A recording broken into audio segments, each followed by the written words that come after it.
Ladies and gentlemen, ladies and gentlemen, I'd like to welcome you all to the Logic Genius Wealth Lounge, where wealth is a mindset. I'm your host, Kyng-Leonydaz.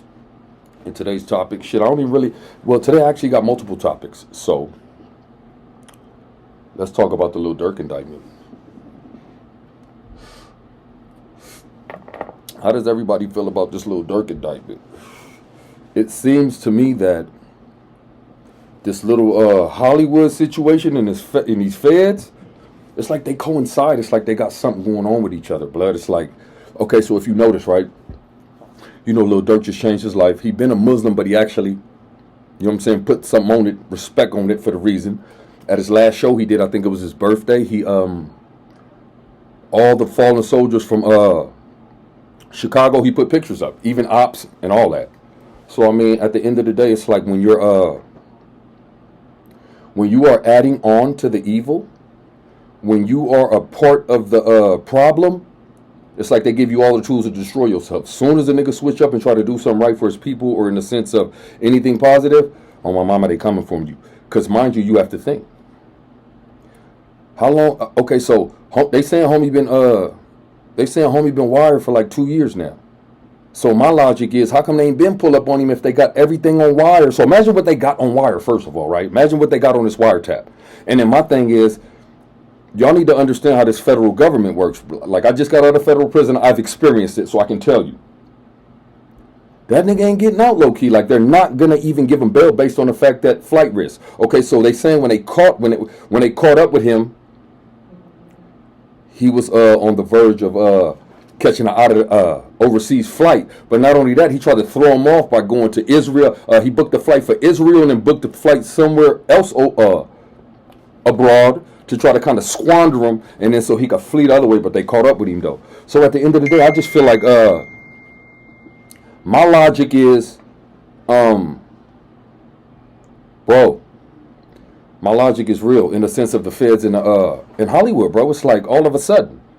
And then not even to jump to the Diddy situation, look how long they let this nigga play until he ruffled the wrong feathers. You know what I mean? So, from my observation, if you're part of the self-destruction in the sense of your people, if you're part of the genocide, you're in. They're all for it, bro. If you're there to mislead your people, in the sense really of African Americans, if you're there to mislead, then they will give you the lead. You see what I'm saying? But it's a lot of artists in the sense of Hollywood that came in, because you know in life you must deceive to achieve. You have to deceive to achieve if you want to be successful in this life, right? So you get a motherfucker every now and then. Okay, for instance, Pac, he came in ignorant as fuck, but it's just as ignorant he was intellect. So he had to get cross the threshold. Once he got in with the trickery, boom, the message started coming. Nipsey Hussle, same difference. It's crazy how when he was neighborhood Nip, Cuz, 6-0, Crip, all that crazy shit and all that, it was all good. Soon as he crossed game, bro. What he say started moving at a different frequency, and it got me living lavish. Soon as blood started moving at a different frequency, and he was relaying that message to his people, bang, shot down. They not playing, blood. They don't ever want us to win. They don't ever want us to win. They don't ever want us to unite. Because the Asian race, they call us the sleeping giants. Because do you realize just unification in itself? We don't even need no money, no upfront, no nothing. Fuck y'all 40 acres and a mule, fool. Fuck reparations, all that, blood. Nigga ain't getting that. But on my mama, just unity in itself. Just unity in itself is what they're in fear of. Because they know if you niggas unite, blood, it's over with. On the dead homies, if niggas unite, it's over with. So at the end of the day, I mean, shout out Lil Durk. Much love and respect, bro. My prayers go out. I'm really praying for you, bro, that you really beat this on me, that you get past this situation. Because from afar, I recognize the transition, bro. I recognize your change. I've watched you from the beginning of your career to now. Wow, amazing, my nigga. You've become a true king. And it seemed, well, it's not even, this ain't even no conspiracy situation. Like, it's not even if it seems, or is it that, or is it, it's logic. It's true, bro. They don't ever want a nigga to win on this planet, bro. Because just based on our ingenuity, bro, everything we about and what we create, how we can create, how we can, you got to think. The black man is public enemy number one on this planet. The most dangerous situation is a young black man with an education and some money behind him. They don't want that. And then we're not even a race of aggression in the sense of being worried about what everybody else got going on. Okay, so you remember Black Wall Street, bro. We separated ourselves. We separated ourselves, got our own thing going. They got envious and jealous blood and burnt everything down. So it's like, no matter what a nigga do, no matter what the situation is, these motherfuckers just don't want a nigga to win. And at the end of the day, let's just get to the point where we walk away from it with nothing and just go to a whole new country, start a whole new situation, a movement, start from ground zero. Like these little apps, some games where you get the, you start off small with a little village and then you got to, you have to create it as you go and collect and drop some niggas off in the middle of nowhere, blood. Drop the whole African American population off in the middle of nowhere with our own deserted island, blood. Watch what we come back. Watch what we come back with, bro.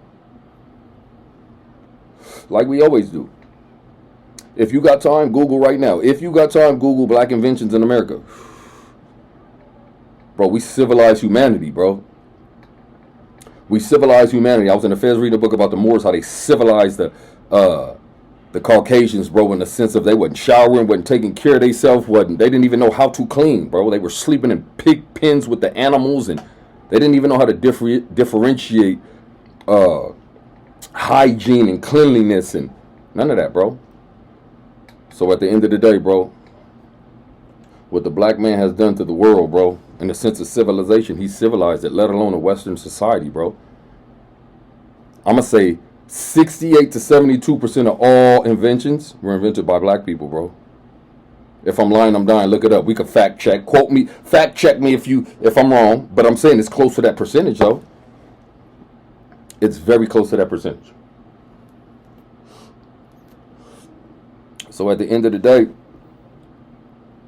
I got a small message. My message is, I need my niggas to get it right, bro. Like, I ain't nobody to preach. I'm not here to preach. I'm not here to. But at the end of the day, my niggas, y'all got to get it right, though. I'm saying, I'm specifically talking to Lil Durk, my nigga. I'm saying, you in the hole, you nigga can't cry over spill milk, but Jesus Christ, let this be a lesson for everybody else, bro.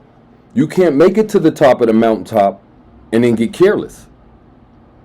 You know what I mean? Or not even that, because, you can't. Who are you to know who's going to deceive you and all that? But I'm saying, you get to a certain specific level, my nigga, you got to cut all that bullshit out, bro. It's like that's the, and then they using lyrics against each other on the nigga and all that. Like, bro, that's going against the Constitution, let alone, right? So Young Thug situation, I think he'll beat that because the prosecution in that case, bro, they hella sloppy. And it being a state case, they have a budget. You see what I'm saying, though? The state has a budget, and then you can push on, the state case so long to the point where they'll just be like, all right, we'll deal. But when it comes to the feds, bro, unlimited, limitless. You think you got money, they make it. They got it. There's no limit. They have in the sense of a budget, there's no limit, bro, when it's time to prosecute you. So at the end of the day, that's why I said when a nigga get caught up by the feds, boy, the federal government is really the boogeyman. Because what they do is, they'll sit and watch you. They're not even going to come get you unless they know they got the slam dunk Dominique windmill two-hand conviction. If they don't got the Dominique windmill two-hand conviction on the dead homies, my nigga, they're not coming. And then, mind you, they sat on blood. So I don't know if they came to his homeboy while he was incarcerated with the scheme, and then blood got out and then been wearing a wire from beginning, or did they just, catch up to him and he fucked up? It's crazy how another nigga could bring you down in the sense that they fuck ups.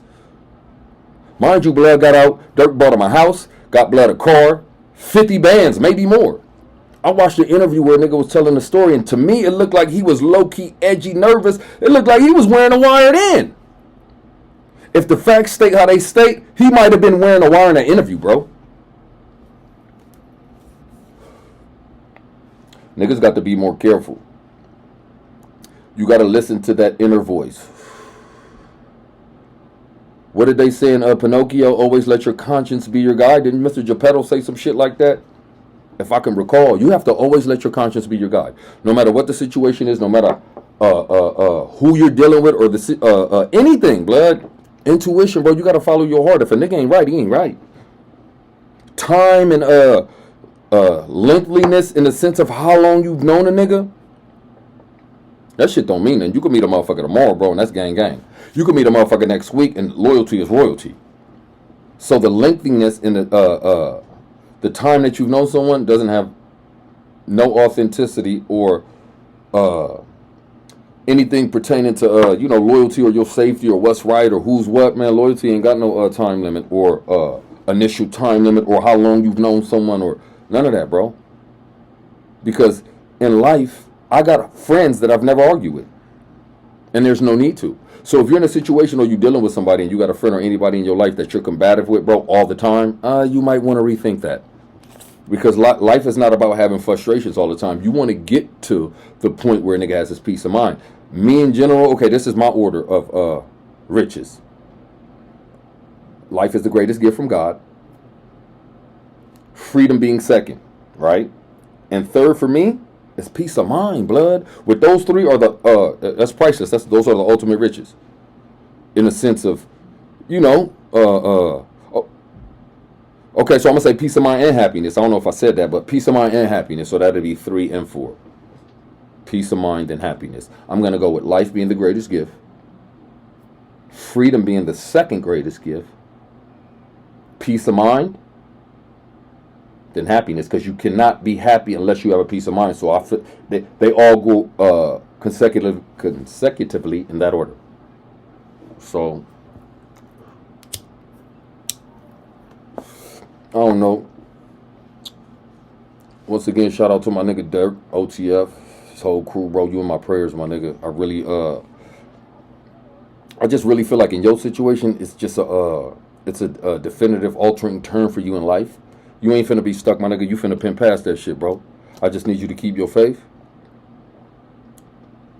Chest up, chin out, right? Nigga, stay solid like you is, bro. Stand on them four. On the dead homies, you gonna be fine, homie. I just need you to lock into that faith and that trust and that belief in that man upstairs, and you gonna be fine. This is where your faith is tested. And I just really think like God, Allah, I know you Muslim, Allah gonna really step forward and put you.